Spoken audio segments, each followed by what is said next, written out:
ஆலமா மரத்தின் நிலைமேல் ஒரு பாலகனாய் ஞாலமேழும் உண்டான் அரங்கத் தரவினனையான் கோலமா மணி ஆரமும் முத்து தாமமும் முடிவில்லதோர் எழில் நீலமேனி ஐயோ நிறை கொண்டதன் நெஞ்சினேன்னு மங்களாசாசனம். திவ்ய தேசங்களில் பிரதானமான திவ்ய தேசம் ஸ்ரீரங்கம். அதுலேயும் பல உற்சவங்களை பெருமாள் கண்டறினாலும் இந்த வைகுண்ட ஏகாதசிக்கே பெரும் திருவிழான்னு சொல்லுவோம். 21 நாள் நடக்கிற ஒரே திருவிழா இந்த ஊர் மட்டும்தான் விசேஷமாக கொண்டாடுறோம். அதில் இந்த வருஷம் இன்றைக்கி இந்த உற்சவங்கள் எந்த விதமான விக்னங்களும் இல்லாமல் நடைபெறத்துக்காக நல்ல நாள் பார்த்து இன்றைக்கி பந்தக்கால் முகூர்த்தம் நட்டிருக்கோம்.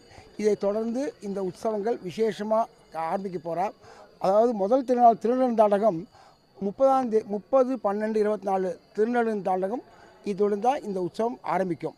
முதல் திருநாள் அதை முதல்ல சொல்லக்கூடிய திருநாளை பகல்பத்துன்னு சொல்லுவோம். இந்த பகல்பத்து உற்சவத்தை 31ஆம் தேதி 31/12 கார்த்தால